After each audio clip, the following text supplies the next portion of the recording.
Hey dudes, welcome to Splat from the Past, the only 80s themed horror and sci-fi show where things can get totally radical. Now today I will be welcoming back my good friend Diane Franklin. She's coming back on for podcast number 5, and we are going to be discussing the new Amityville movie she just did, the Amityville Murders. And we've kind of alluded to it in the past, but only because she did not know when the movie was going to be released.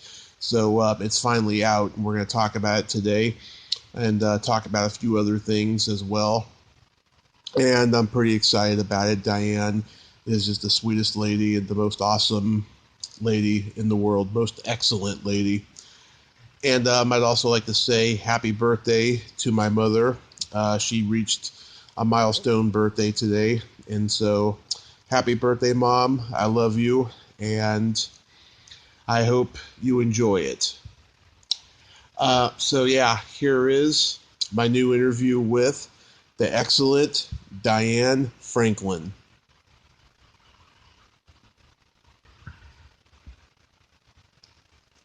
Well, Diane, welcome back. How are you?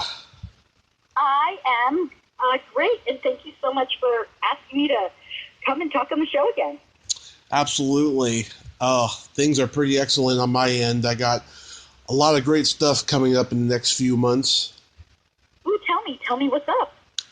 Let's see, me and my mom are going to LA for a week in April to do a little mini vacation, go to Monsterpalooza in Pasadena. Oh, so fun. That's a really, really fun show. And where are you coming from? Where are you? Reading. Oh, wow. Oh, cool. Nice. Yep. And then in May, I'm independently filming a pilot for my own late-night horror show, movie show. Oh, congratulations. That's great. Yes, I got some friends together, and we're going to film it, with no money but plenty of imagination. Good. Well, you know what? That's what it takes. Is sometimes I think, the business is sort of like this. Like, if you can get people who want to do your thing, then they will do it for free. Like, but if they don't want to do it, you got to pay them. Or like, Yeah. like sort of like if you don't know the person, you got to pay them. So it's kind of interesting world. Like, you either got to have like really talented friends, or you got to have, the money. Exactly. Yeah. How was your birthday last week? Oh, thank you for asking. It was really nice. My family got me flowers and chocolate because I love chocolate. I'm like a Godiva person, and and then let me think. The 11th was that weekend was amazing. First of all, Amityville coming out was the best present ever. It was unbelievable. And so I went to the sort of the opening of it with Daniel Ferrens and Chelsea and Ricketts and John Robinson, and I met John's real mom, which was very fun because playing his mom is one thing, but meeting his real mom, it was really fun. It was so funny after the screening, after we saw it.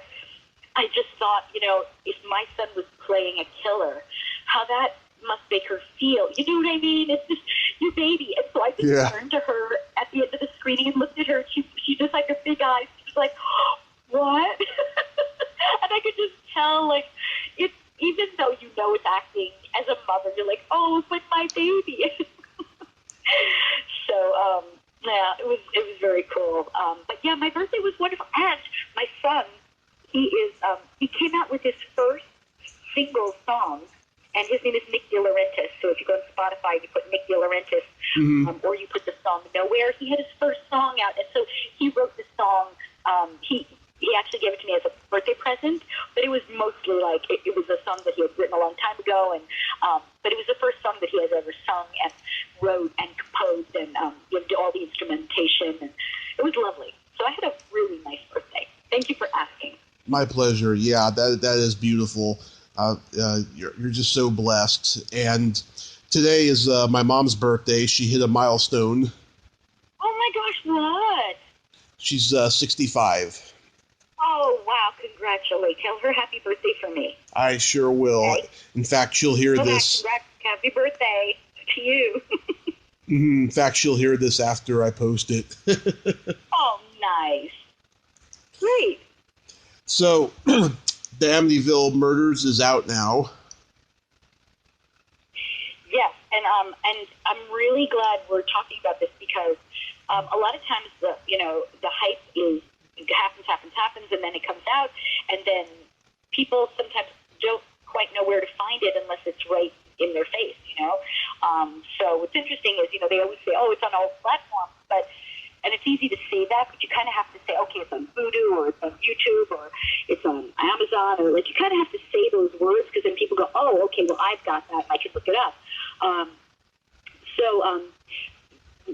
It came out in select theaters, and I know a lot of people would love to see it in theaters, and I personally love to see it in a theater.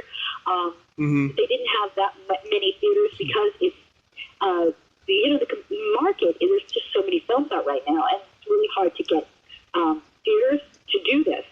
So, to me, I just think it's a real boutique and special film that hopefully people will take the time to not only see it, but just know that it's a really special film. And when they see it, that it's certainly the acting is amazing. I mean, not just me, but all the other actors.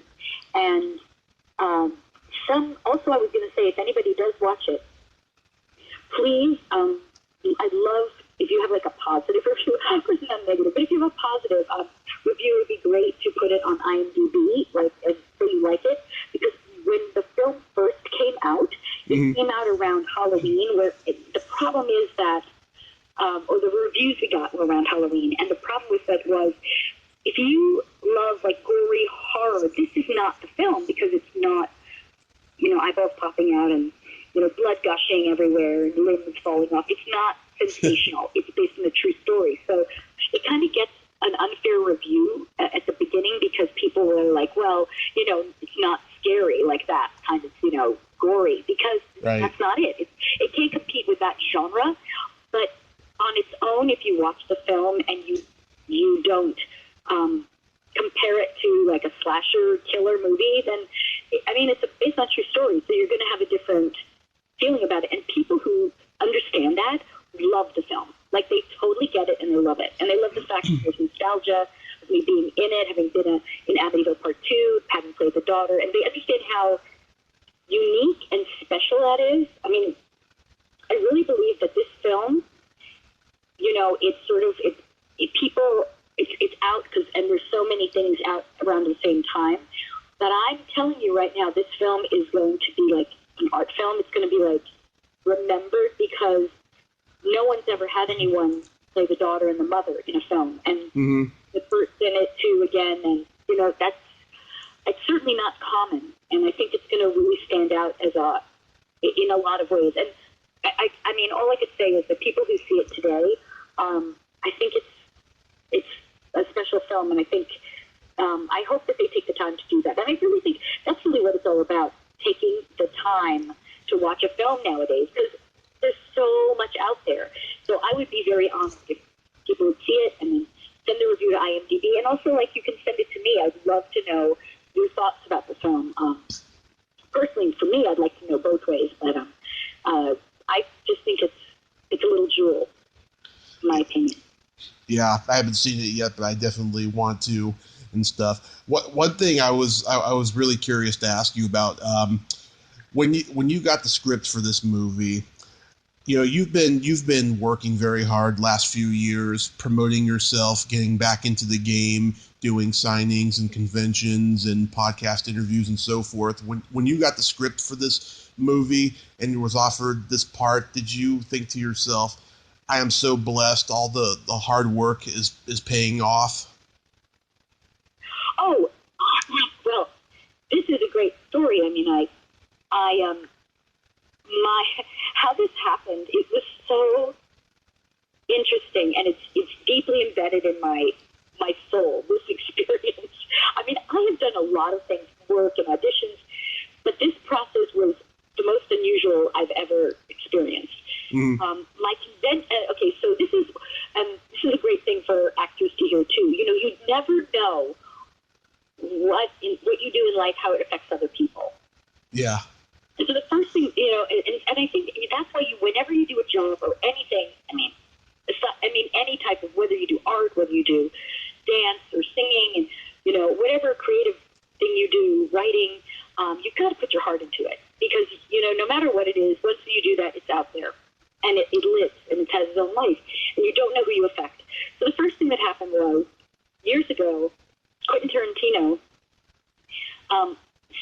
allowed Amityville to The Possession to play in his theater, and he only plays films with real film footage, films. He doesn't play digital. Yeah. So it was very special that he played that in his theater, and he is a big fan of me in Amityville Part 2.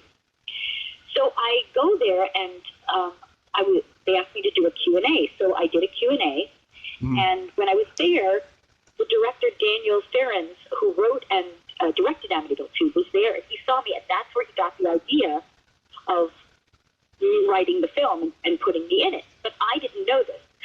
He just came up to me, I shook his hand, he introduced himself to me, but he said, I'm a big fan of Amityville 2, but I knew nothing.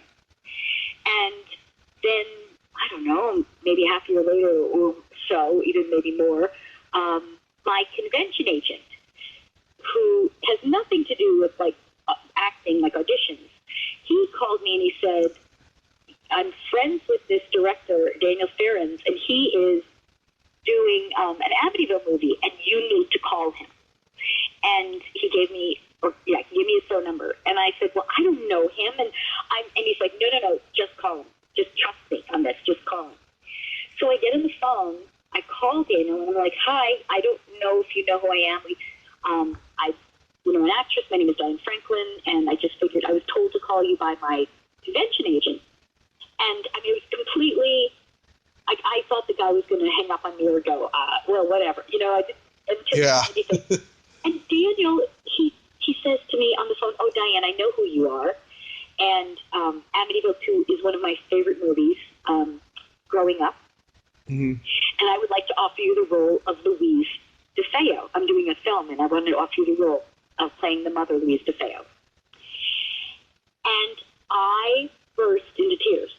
It hit me like a ton of rocks so hard because, first of all, to me it was like a comeback, but in such an graceful way, to play the mother now. Mm-hmm. And to also come back. I knew the minute you said that, I'm like, oh my gosh, how cool is that for the audience to have seen the daughter and now the mother? So that was another thing, wow, that would be so great for people who love to watch, who love the film series, and it would just be a great bookend. And then I thought, also just the ability to play I always wanted to play someone who's real. And so that to me was really important as well. I thought, oh my gosh, I finally get to play someone who is a real person. And I'm so, in my life, I was so ready. I've been teaching acting and studying acting, and I'm so ready in my life to take that on that I felt, and my life experiences, I thought, I'm going to really be able to take this and do a great job with it. So then Daniel sent me the script, and he wanted, if I wanted to do it. So I read the script, and I was so funny. With my husband, I'm reading the script. Mm-hmm. We're so into it. I'm loving the script. I'm into it. And he pats me on the shoulder for something. He's like, hey, and I'm like, I jumped in the bed. What's happening? Oh, okay, because I was so engrossed in it. And I loved it. And I couldn't believe that I loved it. I was really going, I'm going to get this script, and there's going to be something horrible, overdone and gratuitous, and just I just could not anticipate that I would love the script so much, and I loved it. Wow! And Daniel he had done the documentary on Amityville, so he knew everything that was true, and no one could have written the script as well as he did. That was dramatic as well. Do you know what I'm saying? To the truth, but yet understood really focused on the drama of the family. Mm-hmm. So then what happened was, this is a great part. So I knew I had to still audition because obviously the producer needs to see I can do it. And no one's seen me act really in such a long time. I did some other films before, but they hadn't come out, and I didn't have any footage yet. And also, like, in the script, it said, like, this big Italian mama. And I'm thinking, I am not this big Italian mama. Oh, my gosh, how am I going to do this? So I thought, well, I'm just going to go in and commit and then just say to myself, you know what? This may be all I have. Maybe the audition is all I have. Maybe they're going to hire someone else based on looks or based on, whatever, but this is it for me. Like, so I might as well just give the performance of my lifetime at this audition. So I go in, and then it was just, I finally, like, and then even, like, I had problems getting the audition, but I finally get in there, and there were 2 scenes, and so Daniel, when I walked in the room, he was there, the producer was there, and the casting people, and, I'm sorry, the casting director. Mm-hmm. So I walk in, and I'm thinking, all right, I'm trying to stay in the head, and the first thing was, like, he's all excited because I'm there, and he's like, oh my gosh, I can't believe it's you, it's really fun. He's all excited, and I'm trying not to lose my focus as the character, but also engage him, and say, oh, thank you so much. And, and they were kind of filming me meeting him, and I thought, okay, well, when I go into this character, this is something very, like, you don't know as an actress how far you should take it to a certain extent, but I thought, okay, I'm just going to keep in the head and answer all the questions as Louise DeFeo. So I was talking to them, and then what wound up happening was I get through the scene, and I did the first scene, and everybody was, like, in shock. Like, there was silence. I'm like, okay, we're going to do the next one, and I just went through the next one, and at the end, like, I had to do a scene, and I burst into tears, and then Daniel burst into tears, everybody started clapping, and Daniel runs up to me and hugs me, and he's like, you are my Louise, you are my Louise, and, like, people were like, they were like, oh, that's it, and they were like, producers like, well, that's it, she's got the part, that's it. Like, everyone was like, okay, we're done with it, we know she's at it. And so I looked at the room, and I've never, even in my whole career, never had that experience before. Mm-hmm. Sometimes, you can get the feeling you have it, but most of the time they have to talk, discuss it. But it was crazy. So I looked in the room, and it might seem to some people like, oh, well, of course, she's played the daughter, she's going to play the mother. But if it was going to be that easy, they would have just offered me the part and had me not audition. Yeah. So I think it's really interesting, for actors to understand that, and I'm telling you, actors that are very well established still have to prove themselves, because you need to know that you can still engage, and, I'm sure that, for a small part, maybe it doesn't matter, but this was a big part, and I was grateful. I'm so grateful that the role that I played was a big enough part that, it was a big part for a woman my age. Most of the time, there's a mom, she comes in and plays the token mom, and there's a small scene, but I was really blown away. So, as you can tell from the way I'm telling the story, it was so memorable for me. Just crazy.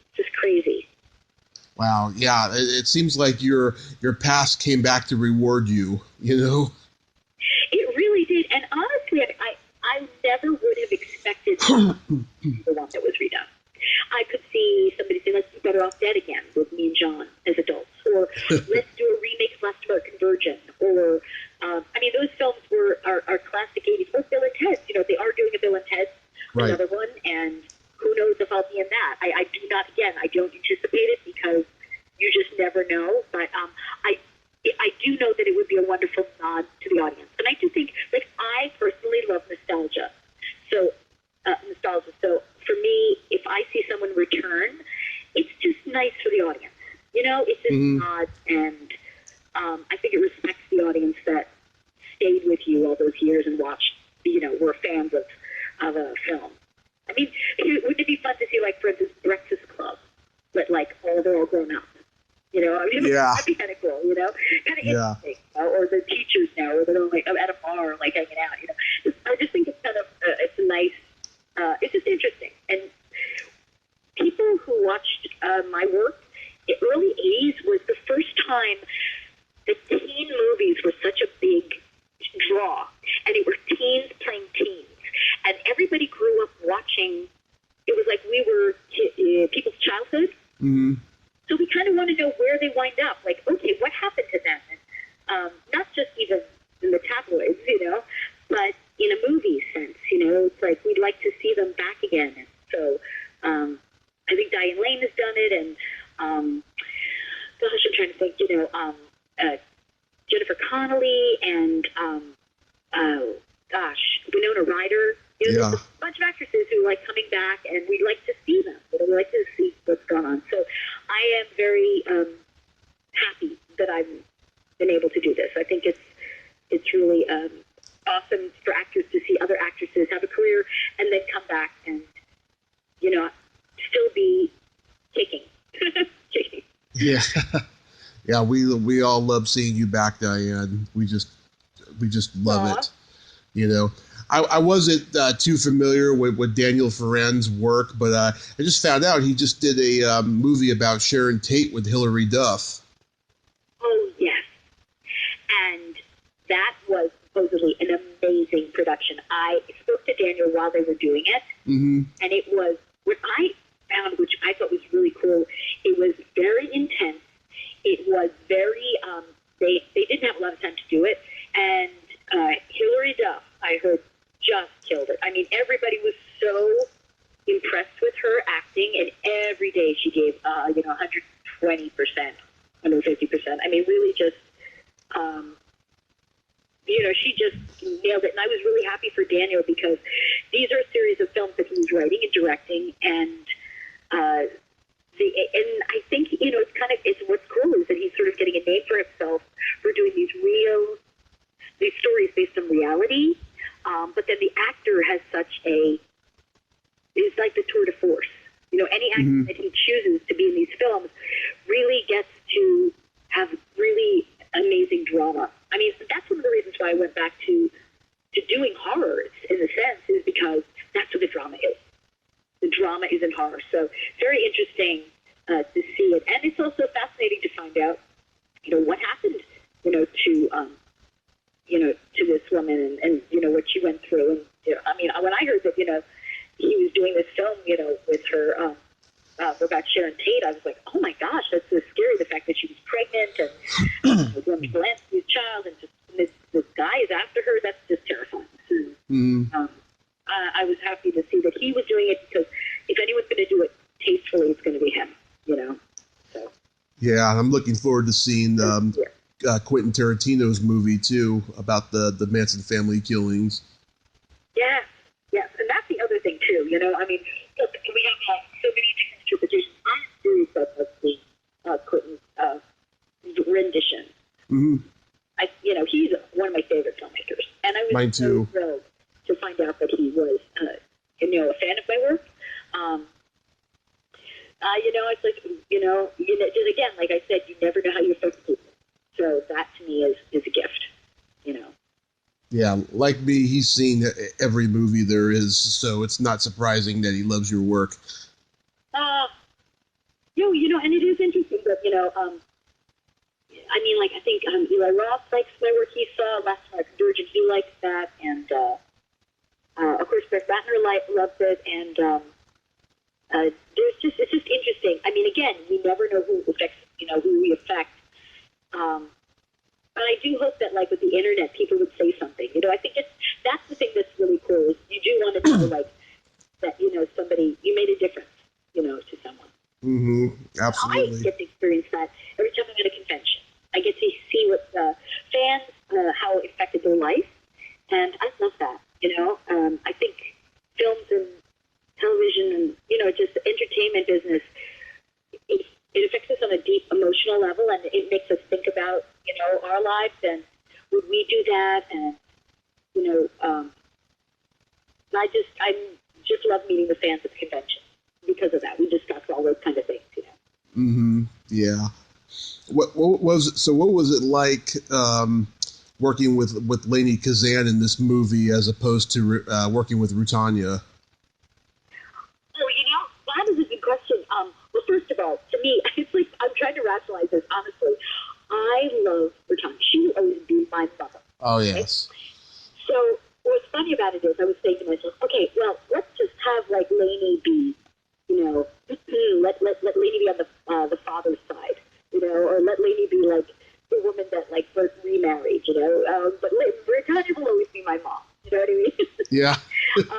So I loved working with Lainey, and it was interesting to work with Lainey because she knows, she has this quality about her that is very warm, and just like when you see her on film, her energy is like you've known her your whole life. Right. In fact, when I went up to her, I said to her, I feel so close to you. Like, I get, like, you have this warmth. And she has this way about her that is like the mother, like, the grandmother, like in the film, we just we just clicked and it just hit.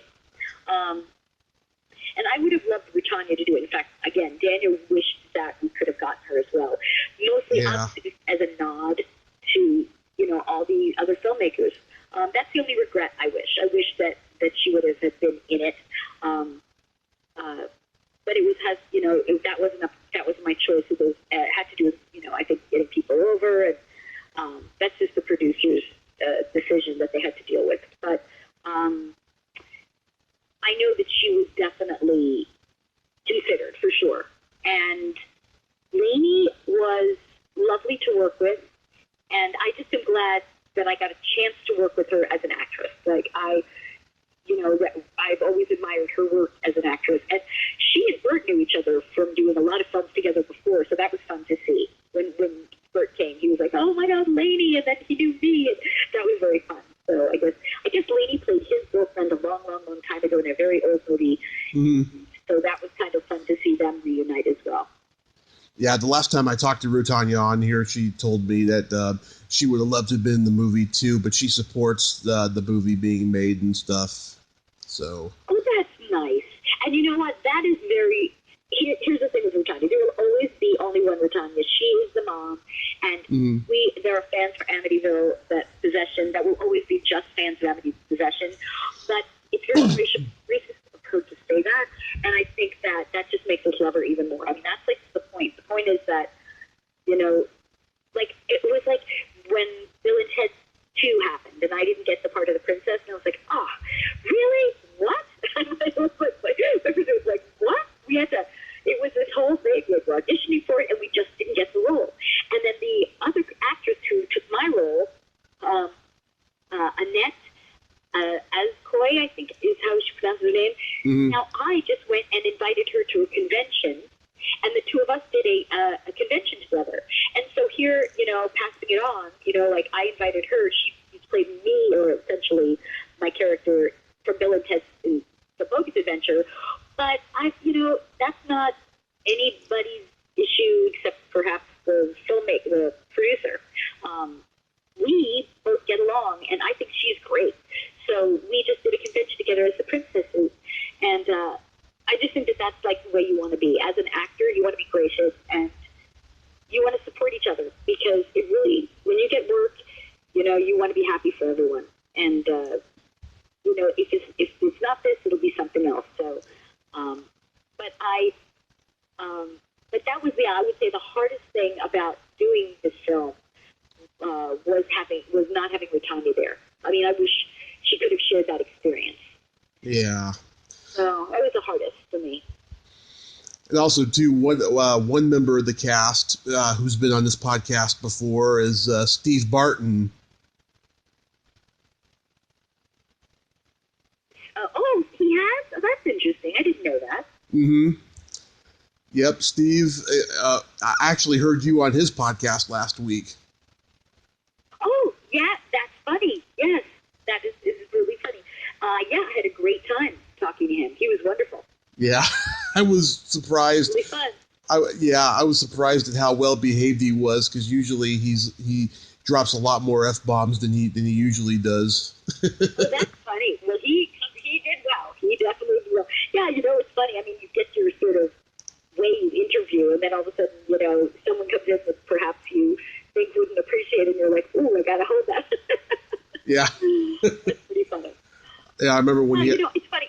I don't mind people saying it, but I'm not a big sayer of it, so, but it is kind of funny, especially like when you're they say it all the time, but that's just not my way. But I don't hold it against anybody who does it. So kind of funny.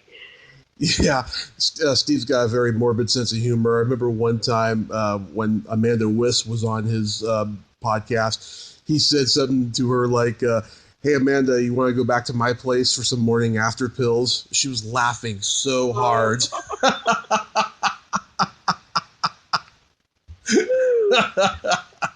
funny. Oh, my gosh. Yeah, he's a very funny guy. By the way, thank you for saying her name correctly, because so many times I go and like people go, oh, it's Amanda Weiss. And I'm like, oh my gosh, no. And so thank you for saying it correctly. I was like, oh my God. You know, when you interview someone and you say their name wrong, it's like, oh no, that's not good. Oh, of course I'm going to say her name right. I've tried so hard to get her on. Oh. But is there any talk of doing any more Amityville movies? You know, I don't know. I mean, right now, I don't think so. But I'll tell you something. If they ever do another one in the future years, I hope they'll play the grandmother. Just give me some time. But like that would be the thing. They got to play grandmother sometime in the future. That would be amazing. Wow. I remember one of the first things I ever saw you in. I was probably only like 7 years old. You were on that episode of Encyclopedia Brown. Oh, yes, that was a really fun episode. And Steve Holland directed that. Yes. Which was great, who did Better Off Dead. That was very fun. And I acted with Taylor Negron. Taylor Negron. Unfortunately passed away, but he played the mailman in Better Off Dead. He kept dropping the mail. And the pizza delivery guy in Fast Times at Ridgemont High. I don't know. I don't know if that was Taylor. That was. I don't know. It was. It was? Oh, yeah. My gosh. He's the best. I mean, so I'm doing a book on Better Off Dead, and I so wanted to interview him, and unfortunately I can't, but I will definitely have a chapter on him where I will talk about, having worked with him. And my plan is to have a chapter on everybody who was in the film. So, or not chapter, like, a section. So everyone is, honored, because I love that film. But that's going to be my next book. Although, I don't know if people know, I have 2 books on Amazon right now, and this will be my 3rd book. Yeah, I need to get the second one. I still haven't gotten it yet, but I do. Love it. It's pretty great. I had the first book signed by you. When you were doing that Facebook thing a couple of years ago. Yeah, if people don't know, it's called. Just look up Diane Franklin book, because the title is Diane Franklin: The Excellent Adventures of the Last American French Exchange Babe of the '80s. Very hard to remember. The second book is Diane Franklin: The Excellent Curls of the Last American French Exchange Babe of the '80s. And the third one's going to be Diane Franklin: The Excellent Coat of the Last American French Exchange Babe of the '80s. Because I have the actual coat that I wore in the film Better Off Dead. And I have been going to conventions and letting people wear it for photos. And so anyone who's met me at these conventions who has a photo, or who will still this year have a photo, they can submit it to me, and I will be putting it in my book. So, because it's how that, Better Off Dead united all these cool people. So I'm just excited. But anyway, isn't that funny? But yeah. my second book, though, focuses on Virgin. So if you're a Last American Virgin fan, you will love the second book. You will love it. I will love it. I love, that's my favorite teen movie of all time. And actually, love it. We just lost Louisa Moritz. Yes. Yes. Isn't that unbelievable? Too? It's very odd for me to be in a place where I've worked with people, and now not every person is available, to talk to. David Ackensteyer. I'm trying to think. Just very strange. I mean, George Carlin. It's very odd. That I can't, just call over and just talk to them and hang out, and just very. It's a very strange feeling. it's sad. But at the same time, I'm so blessed that I was able to work with them before anything. I mean, somebody was telling me that we were talking about Donna Reed, and I was like, oh my gosh, I worked with Donna Reed, and Larry Wilcox just recently, I saw him he was at a convention I did, and I thought, wow, like, I got to get in there and take a picture with him. Like, I don't know, like, you just don't know how things go, and but it is a kind of a crazy thing when you work with someone and you do a role and you feel like family with them, and then all of a sudden, wow, they're just. I mean, I think the hardest one for me, actually emotionally, was Bill Paxton. I still can't even fathom that to me. Like, it doesn't. It's like the world just took him too soon. Just crazy. Way too soon. He was just great. Yeah. I mean, I'll always remember him as Chet in Weird Science, but he was just a talented guy in just everything he was in. Sweet as you just such a sweet guy, and he was such a good actor, but he never lost his. He was always humble. Mm-hmm. You know what I mean? And I just miss him. Yeah, that's so sad. Anyway, with Louisa Moritz, she's not around. I was lucky to see her at some conventions in the last couple of years. And that's part of life, right? And I think what is great is that people live on in film, and so you can still see them and pass it on to the family, pass it to the next generation. That's the gift. That's what's so great about film. And, certainly TV as well today. You couldn't do that before, pass on people, but pass on their work. Yep, film is forever. That you mentioned you saw Larry Wilcox. Did you see him at the Hollywood show? Yeah, he was. I was trying to see him. I know he was there, and I just missed him. But he was at the Hollywood show, and Barbara Eden was there. Yep. It is. We're like, what? I mean, some of the people in the audience may not know her, but she was from I Dream of Jeannie, and if you could probably look her up. But that was to me like, and you know who I met, which I was so excited to meet. Marianne from Gilligan's Island. Yeah, Dawn Wills. She was there. Yes. Which I have to tell you, sometimes you go to these conventions and even, other actors are very excited to meet who they grew up with. And what's cool about the Hollywood show in particular is they really cater to the nostalgia and the, it's not the horror thing, but it's mostly about like people you watched growing up on TV. Right. And films. But, you practically feel like you would know them there, And they also, what I love about them is they also bring about elderly actors. Mm-hmm. So it is so sweet to see them with, unending fans. Like, this what I love is that you get to see people come up to them and, it's sort of like they get their respect. They get, people coming up to them and telling them how they affected their lives. And, I just love that as well. So it's very fun, especially the Hollywood show. If you don't know about these conventions, I highly recommend you go to at least one. You must try it. It is, it's like your best spent money ever. Yeah. You'll be shocked. You'll be shocked because you'll say to yourself, I can't believe that I'm meeting so-and-so when I grew up watching them. Jan Brady, for instance, or, people that you've watched growing up that it's indescribable. Yeah. And so I'm just saying, even as an actress, I understand that fan feeling. And you don't have to be like a super fan or, like somebody who knows everything about that person. But it's quite an amazing experience, a feeling that you can't get it. Some people go to dinner or they go to a movie or they go shopping. But this experience is unforgettable. Memorable. Your whole life. You will remember this.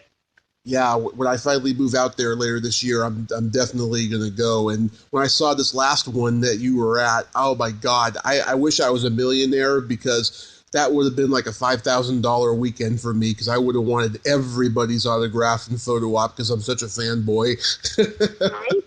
Oh, tell me some of the people. Do you remember who you were like so excited? Oh, And William Shatner was there, and I've heard unfavorable things about people meeting Shatner, so right. no. But here's the thing. Think about it. Mm, He's pretty old. He could get really sick going to the convention. He's got to watch it. yeah. Wouldn't touch him. Do you know what I mean? Because, Yeah. Germs pass. He has to be very careful, everybody wants to have a picture with him and talk to him. And I would think at a certain point he gets tired, So, I don't know. I'm not saying that, he should, he's a good guy, but I do think that I feel for him a little bit as an elderly person. I'm like, oh my gosh, it's hard. Yeah. Anyway, continue. Let's see who I would have loved to have met. Well, let's see. I mean, Julia Montgomery's been on the podcast 4 times. I would love to meet her in person, of course. Oh, she's great. Yeah, I heard her at 80s in the Stand for the first time. And I was a big fan when she was on One Life to Live. Because I was a little bit younger. Mm-hmm. And she was like the girl on the soap opera she's so pretty and she was so sweet. So it was very cool to see her in real life, when we did 80s in the Stand. Which, by the way, I will be returning for another year. So if you liked the 80s, go to 80s in the Stand. It's going to be in November. It's a week-long vacation in the Dominican Republic. Again, a life changer. You go, you will have the best time. People return every year because they have such a great time. It's not crowded. It's done really well. You get to meet all the musicians that you've grown up listening to, and the actors. It's just a blast. It's just fantastic. So, if you buy your ticket now, because it does sell out now. Now it's become a thing. Like people are going back. Yeah. I don't know if I'll ever be able to make it down there, but I sure would. And Julia came on a couple weeks after you all got back, and she told me she thoroughly enjoyed it, and she enjoyed your company as well, she said. Oh, yeah. Oh, that's great. That's great. That's the way you want it to be. Like you go to an event, and I'm just excited that I got to meet actors I met Robert, who was in Fast Times. Robert Romanus, yeah. Yeah. And he was just great, and it was so much fun getting to know him, and also being able to say, "Hey, I loved your work." In the '80s, having watched Fast Times at Ridgemont High, and he knew Amanda, so very fun to everyone sort of crisscrosses. I do a really good impression of Robert Romanus. All right, let's hear it. I don't know what happened, I woke up in a good mood. Is that your little brother? He's a good-looking kid. That's really good. Thank you. That was good. That was really good. Thank you. Julia thought so, too. Yeah. In April, I'm going to be interviewing your co-star from How I Got Into College, Corey Parker. Oh, fun. That's great. Is he a good guy? He was lovely when we worked together. It was really funny. We had a really fun scene where he played my stepson, which I, to this day, gotta say, one of the funniest ideas that Savage Steve Holland has ever had. Yeah. About me playing the stepmom, and I thoroughly enjoyed playing that role. So funny. And yeah, he was great. He was good sport. So say hi for me. Hey, Diane Franklin says hello. I sure will. Yeah, I would love to see you play a character like Sharon again, because it's so unlike you. Yeah, right? Isn't that fun? It occurred to me that I just thought how interesting that the stepmom thing happened there, and then there was Ted, they had Missy, who played the stepmom, and it's just it's always funny to have that really young stepmom who's completely not a mom, really the mom. Yeah. It's just a funny idea for a character. Yeah, it always is. It's something that needs to come back. That was like one of the great 80s cliches, I thought, in movies. Mm-hmm. You know? It was the beginning of sort of the stepmom being sort of more common, Mm-hmm. Because for a while, certainly, end of the 70s, it wasn't as common to have a stepmom. Now it's unbelievably common. It's very, very common. But it was a time where it was starting to be introduced and sort of saying, okay,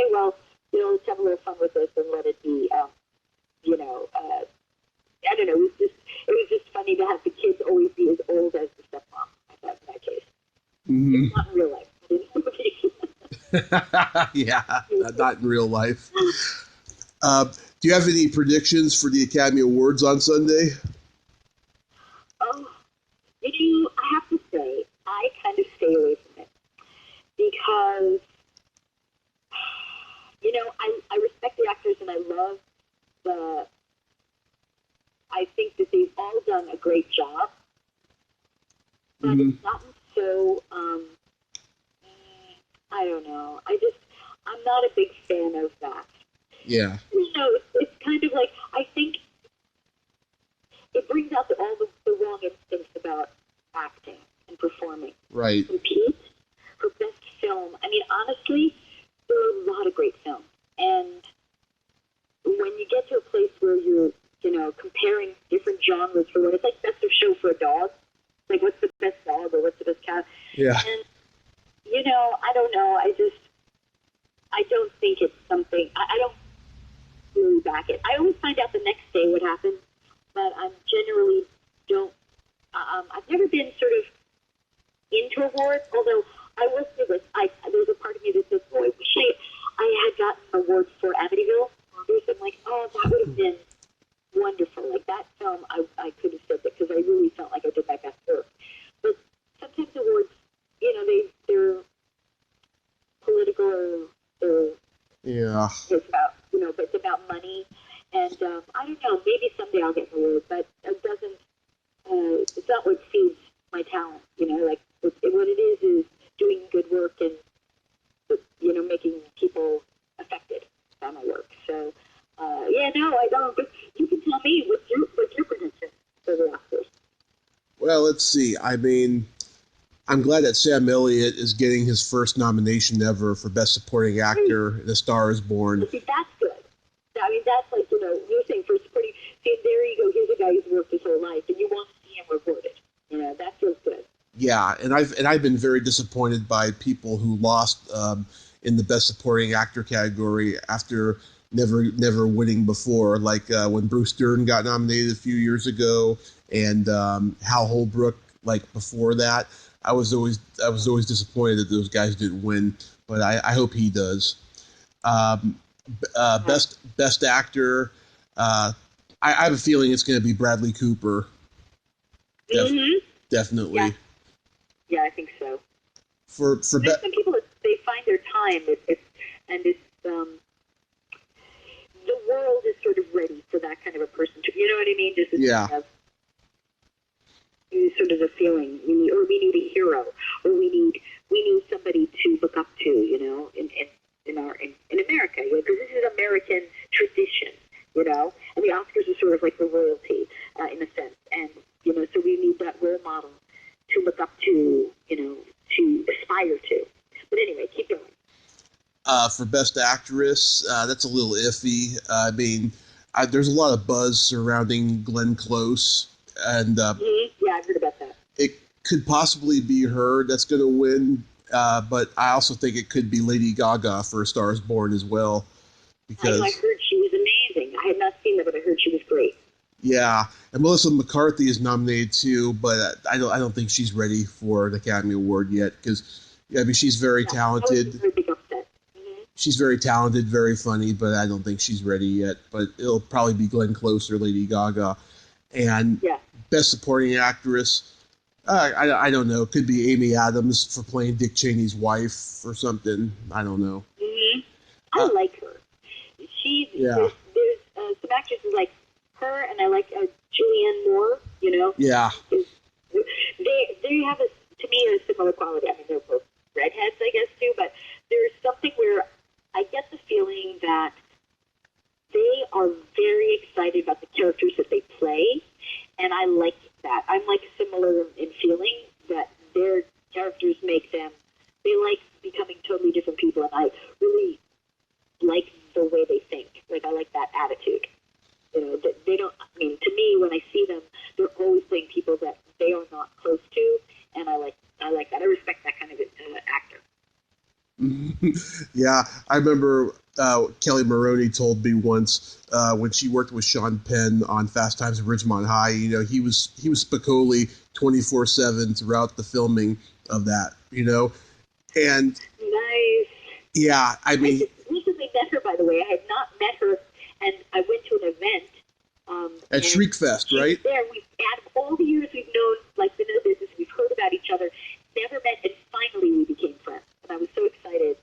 It was at a horror film event. I think it was Shriekfest. Yeah, Shriekfest. I ran into her. Yeah, we talked about that last time, and I had Denise on last week, and I brought that up to her that you two hadn't met before, that you and Kelly hadn't met. Yeah. It's so exciting. I'm like, again, I'm so happy that I'm still acting, auditioning, meeting people, because when we were acting, we never meet each other. You'd go into an audition, maybe all the dark-haired girls would audition, and then after that, the blonde girls would go in, or, you go for a role, and, you stayed focused on your work, and you wouldn't meet, talk. So that's why these conventions are so wonderful, or when these events come up, because now you can get to know people and go, oh, I loved your work, and you were great in that. And it's interesting when she says, Sean Penn, played Hugh Spicoli. And, I had, like, Keanu Reeves, and he played,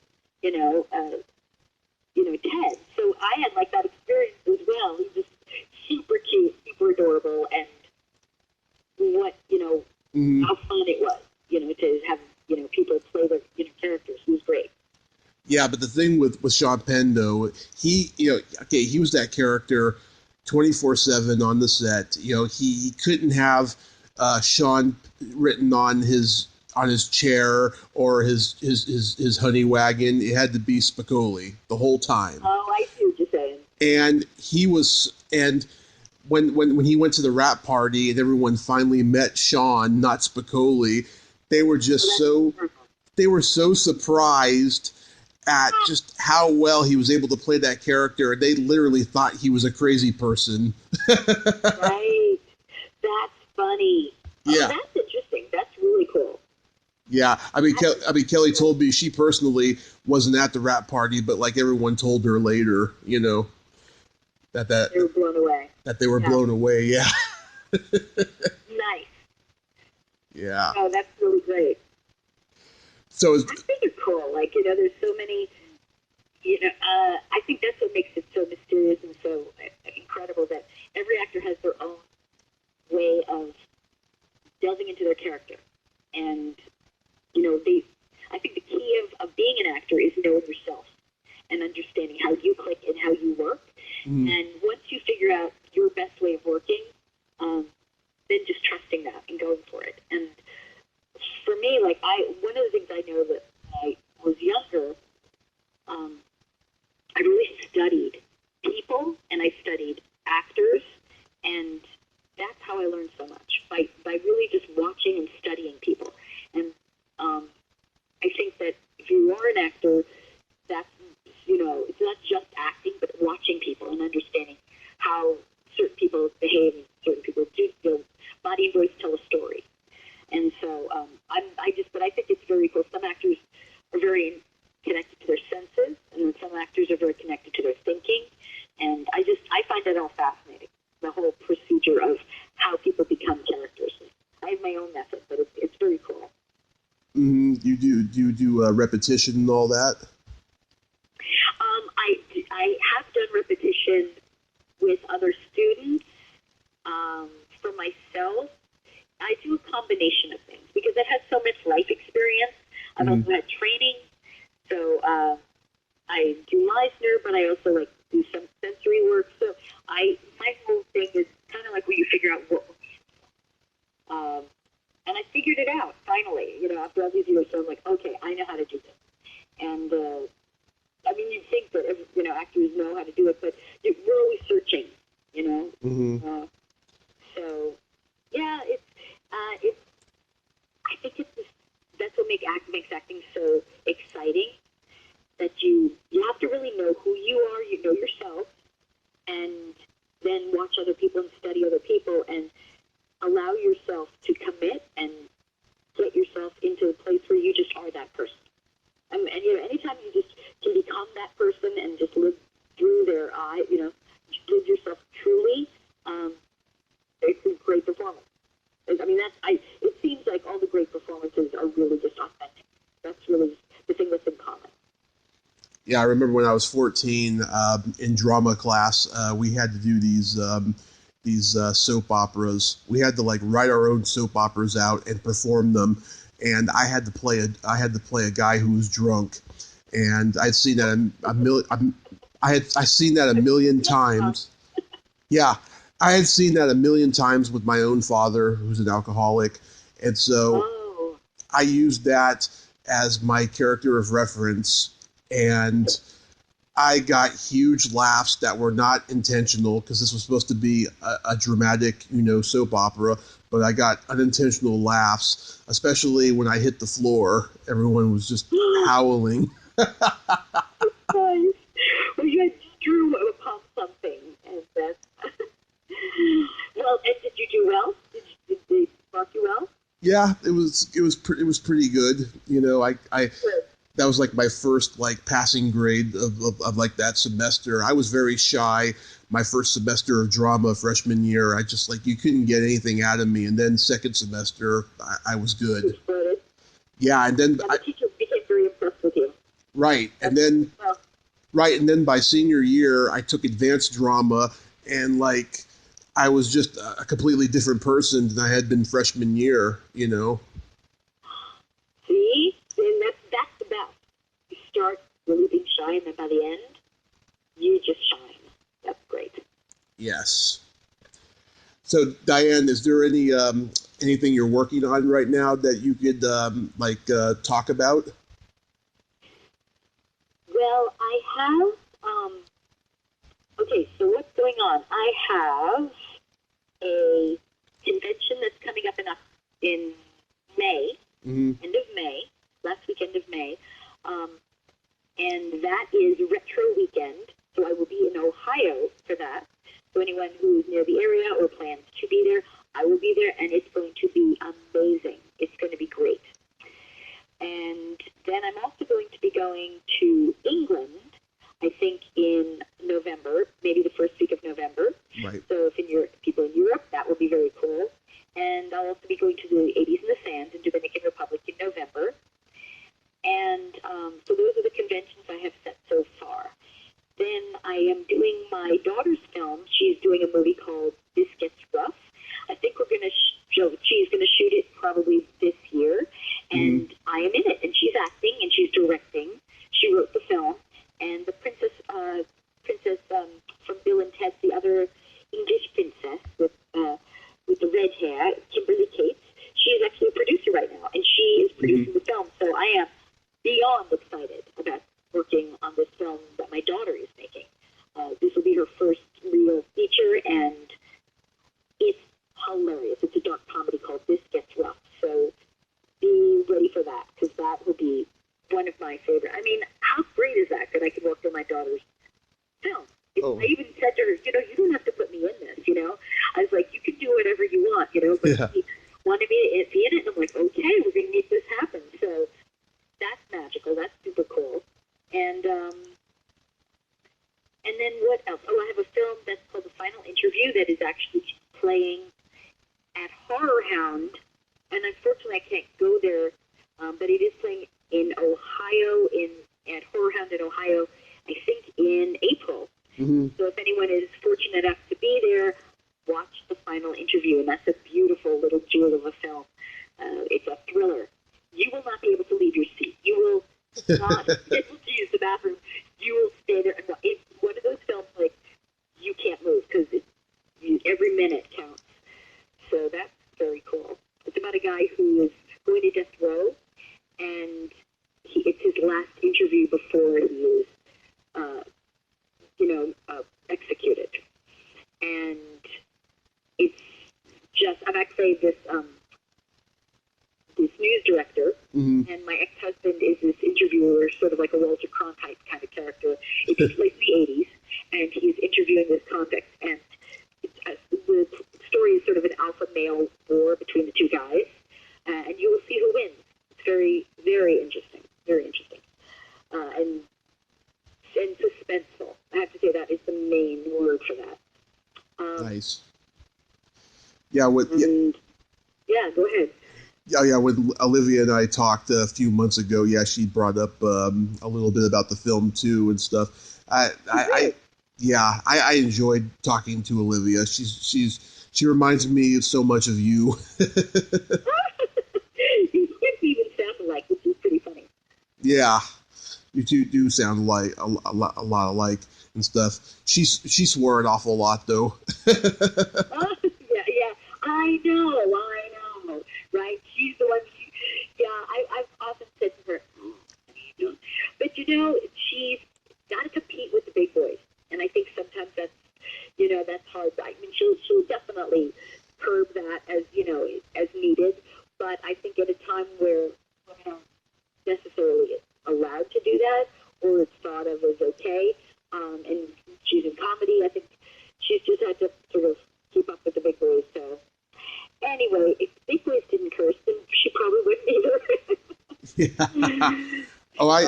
I swear on this podcast. It's a funny thing. It depends on the way I read a guest and the way the energy I pick up on them and stuff. It depends on all that. And that's good, and that's what it should be, because I tell even students that I teach, you have to know your audience. You can't just assume. And it's interesting. There's this part of people that go, I just want to be me. And if I curse, that's the way it is. You got to accept it. And I get that. But we also understand that we have to be in the world. So, like for instance, I can curse, but I'm not going to curse with people that I don't feel comfortable. You know what I mean? I don't know if it's going to offend them. So yeah. It's sort of one of those things where, to me, there's a time and place for everything. And if you want to talk with your friends like that, great. There's a proven thing where when people have dialects, when they get with their friends, they pick up that dialect even more.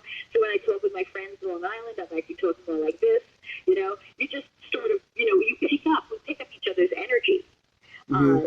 But if you aren't sensitive to that, then it's sort of, I think the thing that it strikes me as is if you don't pick up the other person's energy, it's a sign of disrespect to the person. Yes. That's the problem. The problem is it's not that you can't curse. It's just we have to come together and we have to meet in the middle in order to all get along in the world. So why not for that minute? Like, would you be cursing your grandmother unless she cursed first? If you got a mother or grandmother who cursed like a sailor, well, then go for it. Carte blanche to that, right?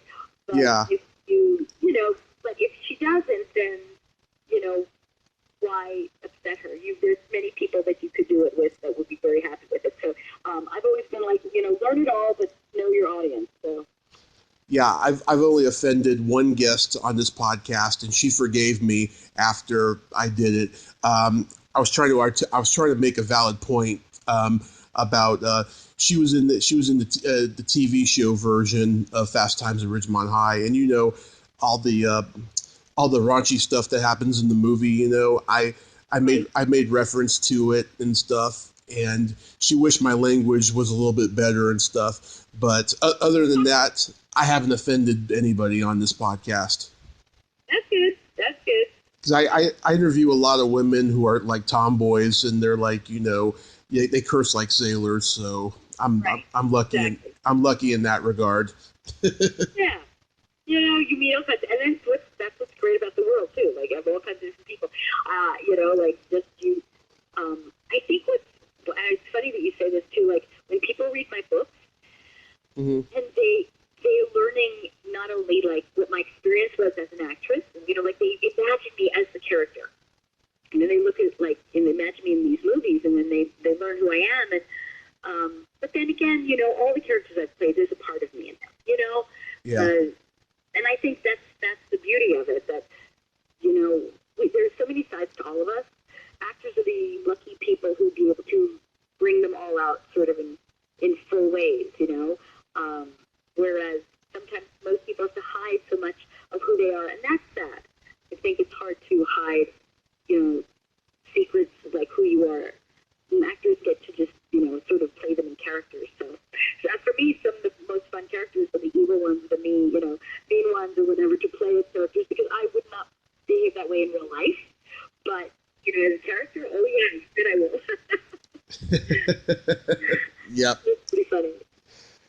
Well, Diane, in closing, I'd like to say that I hope in 2019 I see you at a convention in California so we can do our hat and coat picture. Yes. Oh my goodness. I hope so too. And thank you so much for having me on the show. And again, say hello to your mother. And I sure will. I wish her all the best. And you just have a lovely rest of your night. And we will talk another time. Yes. Thank you for promoting Amityville. Again, I hope people watch Amityville Murders. It's a great film.